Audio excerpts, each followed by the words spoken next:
Opposition जो है वो हमें किसी सतह पे भी ना मुत्तहिद नज़र आती है ना मुतहर्रिक नज़र आती है।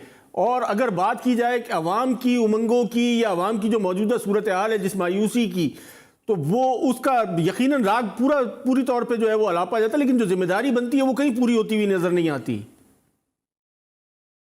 नहीं, यही तो अफसोस है ना यहाँ पर। या शेख अपनी अपनी देख वाली बात है कि अपनी जान बचाओ। यहाँ पर जो है ना कोई किसी के साथ सच्चा नहीं है।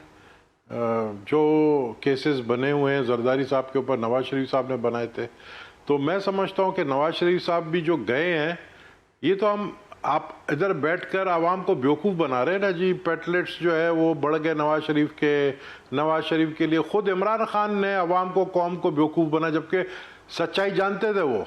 उन्होंने आके बोला जी मुझे रहम आ गया कि खुदा न ख्वास्ता अगर जो है वो पाकिस्तान में अल्लाह को प्यारे हो गए तो मेरे लिए मुसीबत बच जाएगी, मेरी हुकूमत के लिए, इसलिए मैंने उनको जाने दिया। अब जाने भी खुद दिया आप लोगों ने, और फिर आप बुलाने के लिए ये ड्रामा, टोपी ड्रामा कर रहे हैं। इमरान खान खुद नहीं चाहता है, पीटीआई की हुकूमत खुद नहीं चाहती कि नवाज शरीफ वापस आए।